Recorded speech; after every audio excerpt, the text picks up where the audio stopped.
In this lesson, I'll talk about vulnerability scanning. Vulnerability scanning is a proactive security technique that helps you find vulnerabilities and risks in your systems. It can also help you find vulnerabilities in services and applications as well. It helps identify information about a system or a service, such as open ports, patch levels, and many more things. Usually it's going to find vulnerabilities, however. We use vulnerability scanning to supplement what we can't do on our own. We can't look at every system all the time and determine, well, this system is vulnerable or this system is at risk. So we have to have some kind of security posture, security process really, to identify those systems that have vulnerabilities on them so that we can remediate them in a timely manner.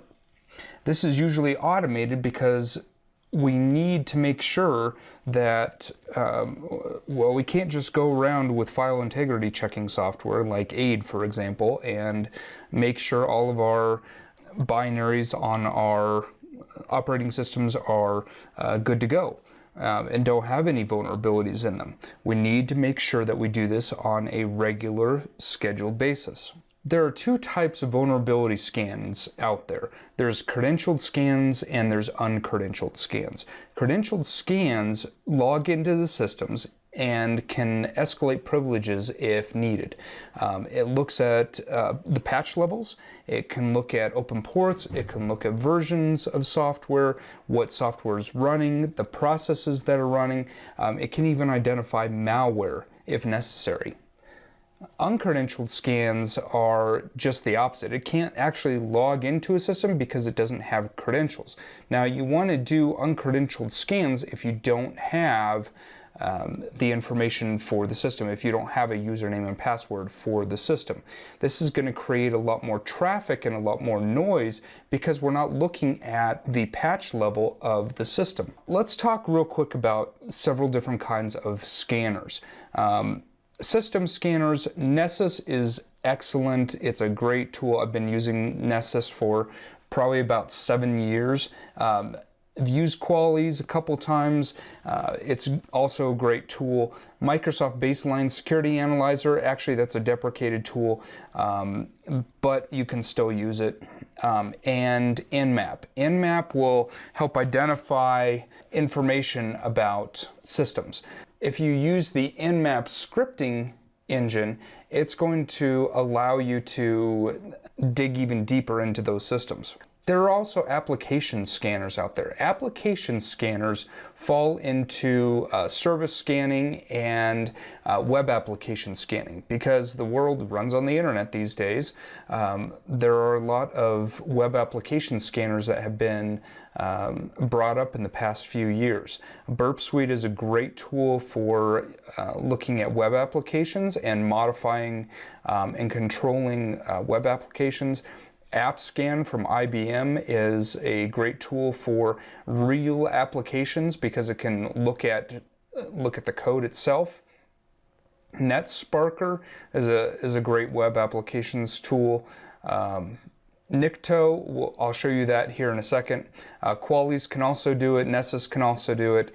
W3AF, that is also great tool, free tool out there from OWASP. Allows us to scan for vulnerabilities for web applications. And then SQL Map as well. SQL Map will scan your applications or your servers for SQL injection vulnerabilities. Online scanning, US CERT. You can sign up for the government to scan your systems. Dorkbot is housed out of the University of Texas. Shodan will also scan your servers. Well, it scans the entire world. And then Shadow Server is a great organization if you want to sign up and scan your own systems or have them scan your systems and then send you a copy of the report each day. The use of one scanner is a really bad idea. The scanners are designed for specific tasks. Now, where Nessus and Qualys Well, I had those both on two different lists. One was operating systems and the other one was web applications. They can do web application scanning, but that is not their primary purpose. And I'm going to show you why here in a second, the differences between using one that is designed for scanning web applications versus one that is only looking at operating systems. When do we want to scan? Well, we should scan frequently on a set schedule. We scan our internal servers twice a month, our server subnets, and any time where we or there's new vulnerabilities that have come out, such as Heartbleed, Shellshock, WannaCry, Eternal Blue. These have been the latest ones that have come out. WannaCry and Eternal Blue, where these are extremely dangerous vulnerabilities, and our systems can be attacked very easily if we don't patch them. Let's look at two different types of scans. We're going to scan the same exact system, and we're going to use two different kinds of scanners. The first scanner is Nessus. Nessus, which I'll explain in a later video, is great at operating systems. So here is a server. This is actually running some software, 128.198.49.195. This is running a vulnerable version of Matilde, and which is a OWASP test application framework. Notice that I only see medium vulnerabilities. So I see SSL certificates. There's problems with those because they're self-signed. I could see HTTP trace methods. I can see service detection. Let's go and drill in here. I can see a couple different ports are open, 22, 80, 443, and another 443, which is running a different protocol. However, what I want to show you is how they're not all created equal. Let's move over to our Linux system. Scan with Nikto. Nikto is a web application vulnerability scanner, and it takes very few inputs. Here's the host again, 128.198.49.195.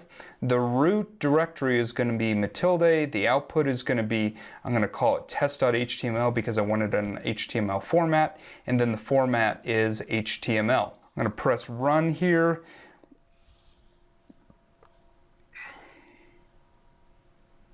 And immediately I start getting information back from the server.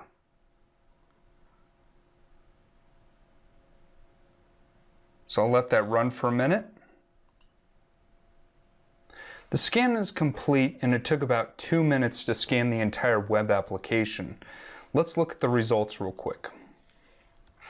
I'm going to type in Firefox test.html. I want you to notice how many vulnerabilities that this picked up. Look at how many vulnerabilities it found. Let's pick on a couple here. Okay, looks like we were able to get to the etc password file because it's not secured.